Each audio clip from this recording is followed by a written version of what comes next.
Ezekiel chapter 38 tells us that a great evil army, along with a great multitude, will invade Israel. But listening to some of the Christians that publish material on this subject, you think you're listening to sore loser Democrats. The Russians, The Russians, The Russians, the Russian, Russia, the Russian, the Russians, the Russians, Any enemy intending to invade Israel from the north, which is where the mountains of Israel are, must go through Syria. Let us now explore who some of the players are in the Syrian civil war to determine which of these is the likely candidate to be the one prophesied in Ezekiel 38 and 39 to invade Israel. Let's get an overview of the situation as to why the Syrian civil war has been so confusing to the Western mind.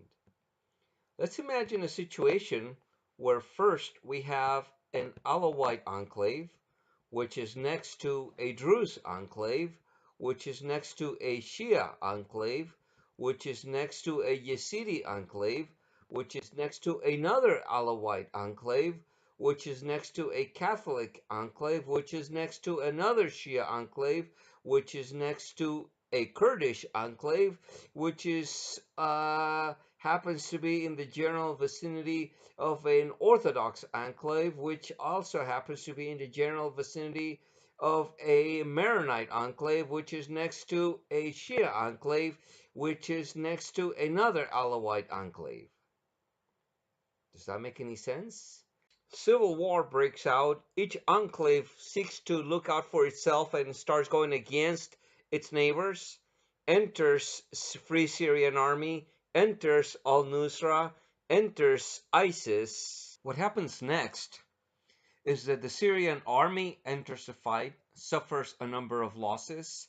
Then a number of militias, pro-government militias, enter the fight, and they start forming pretty much each one for its own neighborhood. So there are so many militias that enter the fight that they're all basically looking out for themselves. Also, Hezbollah from Lebanon enters the fight. And then, of course, being backed by Iran, Iran becomes involved. And then, of course, they start supplying weapons to Hezbollah. And eventually, also, the Russians become involved because they want to back Syria's president, Bashar al-Assad. And then, of course, Turkey becomes involved. Does that sound confusing yet? Let's take a closer look to see what each of these players is looking for in this theater of operations. Let's begin with Iran, the grand winner of the US intervention in Iraq. Iran's long sought after dream is to become a regional power in the Middle East. Iran somewhat controls the entrance to the Persian Gulf through the Straits of Hormuz on its southeast, and is looking to expand its influence all the way to the Mediterranean Sea through people like Ayatollah Ali al-Sistani and Muqtada al-Sadr, both in Iraq, and through the whole Syrian political structure led by President Bashar al-Assad, and all the way to Lebanon through the leader of Hezbollah, Sheikh Hassan Nasrallah. Their commitment to Syria seems to be one of mere neighborhood interest due to their decades-long call for the destruction of Israel. Russia's interests in Syria are for completely different reasons.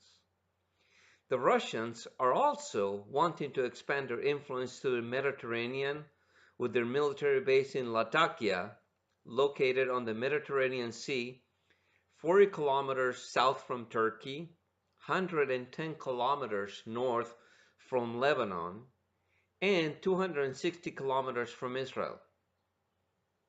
The Russians have been using Syria as a testing ground for their troops, as well as their weapon systems such as the S-400. But beyond this, the Russians are committed to the end to Syria. Theirs, being a petroleum production-based economy, are adamantly opposed to the Nabucco pipeline to go from the United Arab Emirates and Saudi Arabia through Jordan, Syria, and Turkey, but would rather have it go from Iran and Turkey.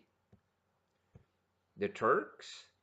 Mr. Erdogan, the Turkish president, sees his leadership as a continuation of the Ottoman Empire and has been working to be an influential leader, visiting countries that once were part of the Ottoman Empire, such as Algeria, Sudan, and the Balkans. Coincidentally, Erdogan has been calling for the destitution of Syria's President al-Assad and sees the Kurdish YPG as directly linked to the PKK, thus a direct threat to Turkey. These three players, though with different goals, have begun to cooperate. But make no mistake, with their vastly different and conflicting interests, an alliance between these three players is like an alliance between Stalin and Hitler. We shall see who blinks first. Leaving Iran to the side as one of the mentioned secondary players, because there are so many videos published and books written on them, let us now focus on the Russians.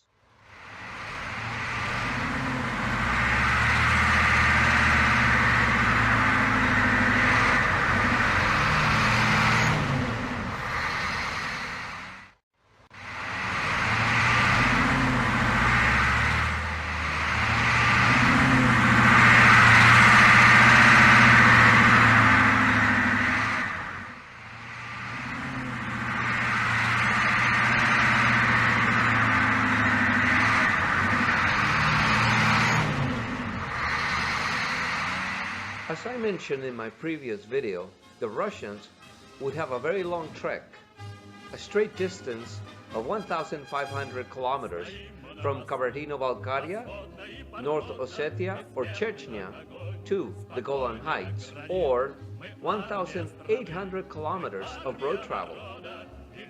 For the Russians to do so by land, as I mentioned previously, they would have to go across through Georgia and then through Turkey. It is not the focus of this video to discuss a point-by-point analysis of what a war between Russia and Turkey would entail, but certainly Turkey would not allow a Russian land force to go through its territory. Quite simply, the Turks would see this as an invasion, and the result would be a very long, drawn-out war between these two military powers. By best estimates, Russia would come out as the winner, but it would do so at a heavy price, and it would actually not penetrate greatly into Turkish territory. One of the reasons is that to do so, Russia would have to go through very many narrow passes of the mountainous terrain of both Georgia and eastern Turkey. As I mentioned previously, narrow passes are deadly for an armored column. Consider this aerial image of this mountainous terrain. This is an aerial view of Georgia. Take a look at this other image. This is also an image of one of the many mountainous narrow passes one finds in Georgia. Turkey's terrain is just as rough. Consider this other image. This particular image is one of the mountainous terrain of Switzerland. Consider that Switzerland, with its beautiful alpine countryside, its neutrality, and its banking wealth in gold reserves, was not a country that Hitler, in all his ambition, thought of invading. Quite simply, he did not want to lose his armor to Swiss ambushes through its many narrow passes. However, let's suppose that this is not an obstacle and that the Russians are willing to go this distance over such rough terrain. Let's take a look at what supply lines would look like. Here, we have our tank traveling across the screen, and on the bottom right, we have the odometer showing the kilometers traveled. On the bottom left, we have the odometer for the supply truck,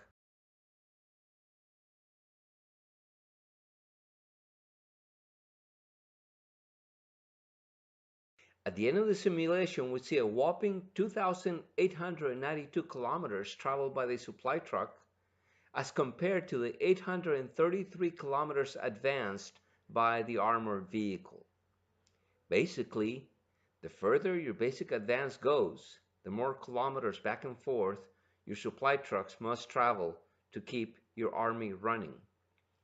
This shows a refueling truck, but the same goes for food, uniforms, supply, water, medical supplies. Basically, everything in army on the move must travel to reach its objective. The other thing is that running supply convoys is a very dangerous job. Personally, I would rather be a frontline troop than a logistics truck delivery driver. Here, we have our fuel supplies protected by a missile battery and a refueling truck out on a delivery run. After some distance, it is much easier for an attacking aircraft to attack the supply truck, which has no surface-to-air missile protection, than to attack the supply depot with missile protection. Consider that during the first 3 years of the Iraqi occupation, American supply convoys were hit so many times that 600 truck drivers were killed, an average of 200 per year. Do you remember Jessica Lynch? She was ambushed and captured during one supply run, catching up to the frontline troops advancing ahead of her convoy. Finally, take a look at this footage of a roadside bomb in Iraq. Slowing kamikaze.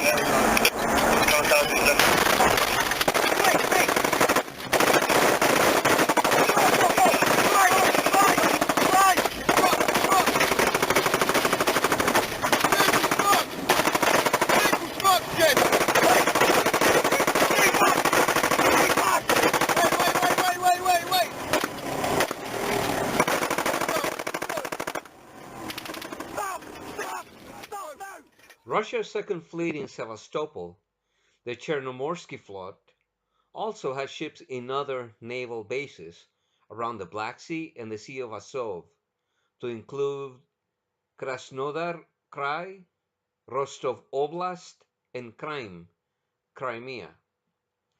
This fleet does have at its disposal 7 landing ships, 3 Tapir-class landing ships, and 4 Rapucha-class landing ships, which could be used to deliver a sizable attack force to its Tartus base in Syria. However, this would be a very lengthy operation, as from Sevastopol to Tartus is a 6.2-day journey, and to that you have to add loading and unloading time, as well as refueling time to prepare the ships for the next return journey.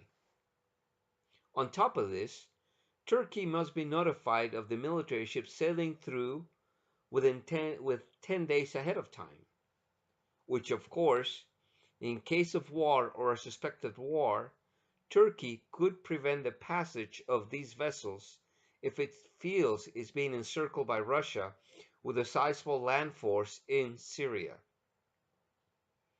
As I mentioned before, Russia has a very nice fleet of Antonov and Ilyushin aircraft ready and able to be used to transport materials to Latakia.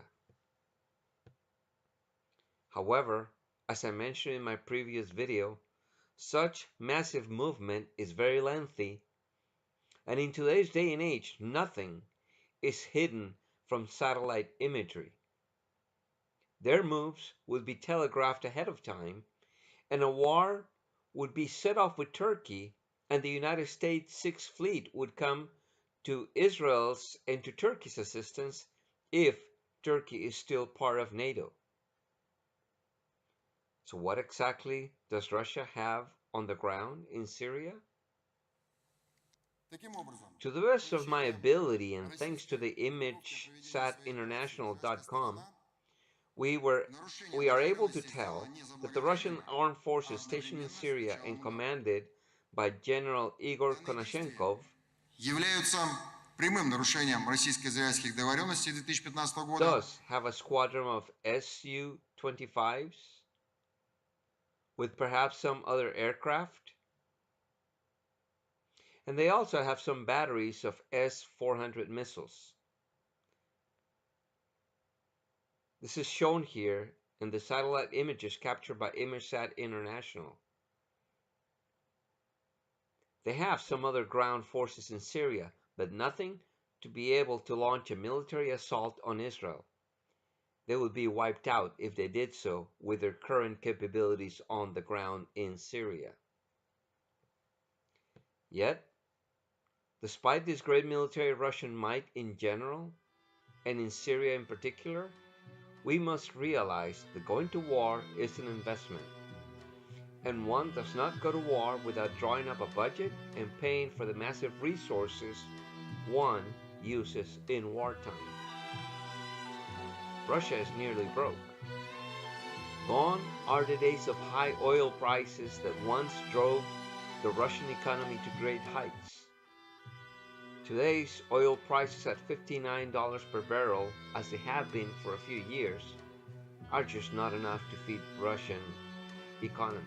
The fact is that Russia cannot afford to enter into any military adventures of the sort required to overcome all the mentioned obstacles to attack Israel.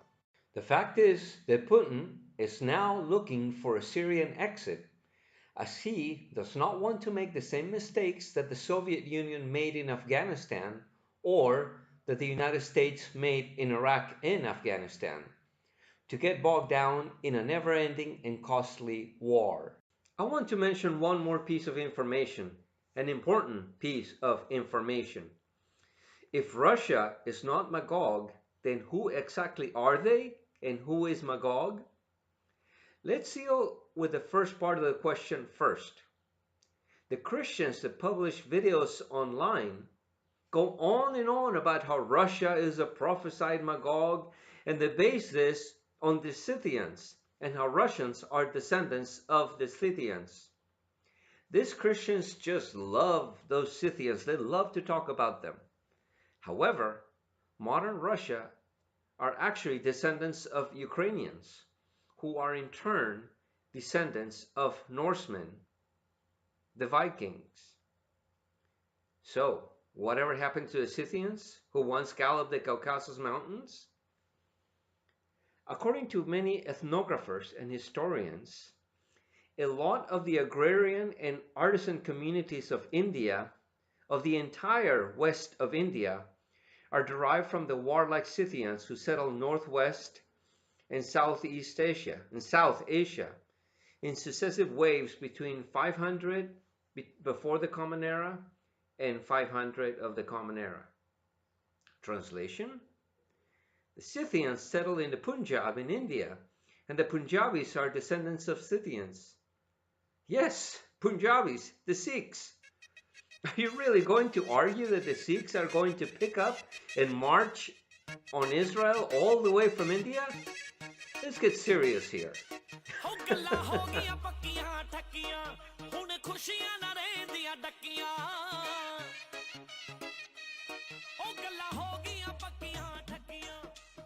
Let us now deal with the second part of the question. Who is Magog? As mentioned in my previous video, Paras is Iran, Cush is Sudan, and Put is Libya. So who is Magog? There is one Middle East player who stands above the rest, and is in fact, unlike Russia, truly due north of Israel.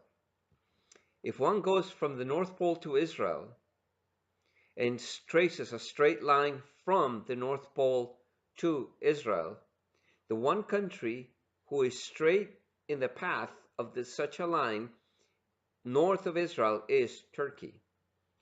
This is a NATO ally who has pursued Russia to build a nuclear power plant and pursuing Russian weapons as well. One who has been heavily investing in projects in Sudan, Ethiopia, and Algeria. Mr. Erdogan the president of Turkey has in fact shown open hostility to the Syrian President Bashar al-Assad, expressing itself not only in openly challenging him to step down, but has in fact sought to destabilize Syria by having his police and intelligence forces work hand in hand with Daesh, the Islamic State, as has been revealed by every Islamic State fighter who has been caught and also by the captured wives.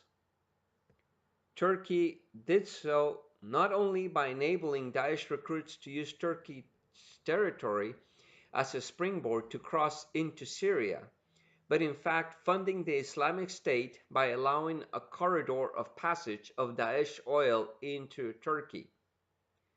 The delivery of much-needed cash to fund ISIS' reign of terror in Syria was enabled by Turkey, as explained here, by Virginia State Senator Richard Black, who explains that Turkey entered the war by invading Syria west of Kobani and north of Aleppo, once their supply lines for Daesh crude oil were threatened.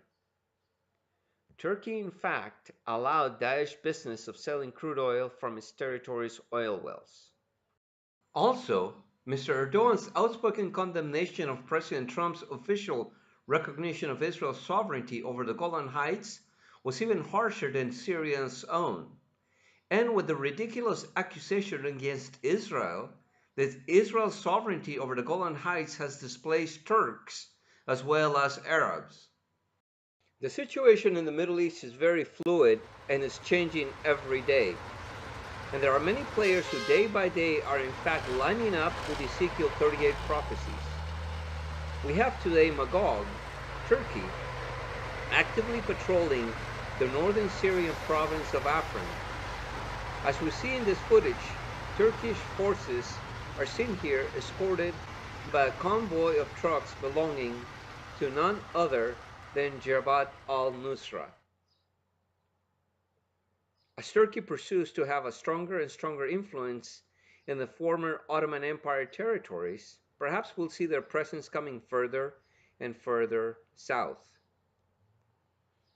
An example of their expansion is their return to Suakin Island in Sudan, an old Ottoman springboard to cross the Red Sea to go into Mecca. It is obvious that just as Erdogan seeks to further Islamize Turkey, his government is inclined to support the most purely Islamic groups such as Daesh and now Jabhat al-Nusra. Let us now summarize where Paras, Kush, and Put stand. We do see Iran having a carte blanche to go about Syria as they see fit. They have been part of major operations in the Syrian war, such as the siege of Aleppo. The Iranians are well entrenched in Syria and their ultimate goal is Israel. Iran is basically doing two things in Syria. One, they are supporting President al-Assad with Revolutionary Guard units mostly manned by forcibly conscripted Afghan fighters, a kind of a foreign legion. And number two, establishing a foothold in Syria to use as a springboard to further attack Israel. Sudan,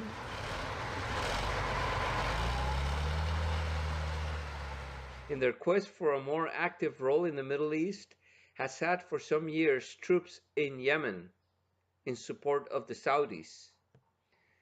Yet in Sudan, it is the Turks who have a military training base, and the Turks are friends of the Iranians in Syria. Yet the Saudis and the Iranians are locked in a bitter regional rivalry, manifested in the war in Yemen, with the Iranians backing the Houthis and the Saudis against the Houthis. The Turks are another rival, yet the Turks are more inclined to be on the side of Iran due to their natural interest in Syria and Erdogan's outspoken criticism of Mohammed bin Salman's murder of Mr. Khashoggi. Remember, I mentioned all the Islamic State fighters and their wives that had been captured. President Trump has been pressuring European nations to take back those individuals and prosecute them in their home countries. However, Europeans have been reluctant to do so. Those Syrian Kurds holding them can only hold them for a limited time due to the costs involved in holding these hundreds of captured fighters. They have plainly stated that if the governments do not take them back, they will be released. Releasing all of those Islamic State fighters would mean a reactivation of the caliphate and could very well account for a great multitude mentioned by Ezekiel.